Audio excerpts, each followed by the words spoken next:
This weekend, East Liverpool native John Caparulo is bringing his comedy back home to Mountaineer Casino and Resort. He's been in the business nearly 30 years and says a lot has changed. First News reporter Brandon Jaycees talked with him about how comedy's evolved and what still gets people laughing.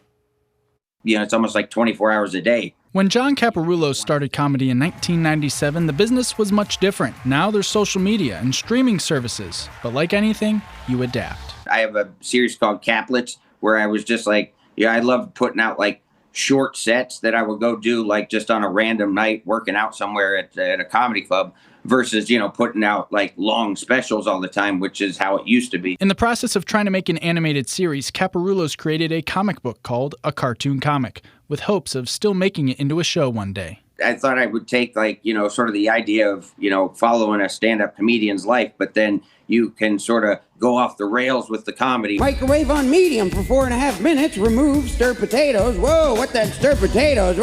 What am I, Wolfgang Puck? Caparulo's biggest advice to budding comics? The one thing that has always stayed the same is be funny. And you can get better by getting your reps in. We live with our act and our jokes and our stuff every day, and the audience in front of you doesn't. So you have to make sure that it still is, it comes off as fresh as possible every time. Caparulo will be performing at Mountaineer Casino Resort on Saturday in West Virginia.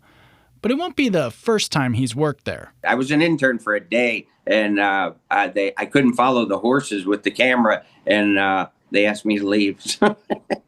It's not something many people know or something he puts on his resume, but funny nonetheless. Reporting for WKBN 27 First News, I'm Brandon Jaycees. Hi everyone, I'm Lindsay Watson. Thanks for watching the WKBN 27 First News YouTube channel. If you want more video news, subscribe to our channel. And don't forget to download the WKBN 27 First News app for breaking news alerts.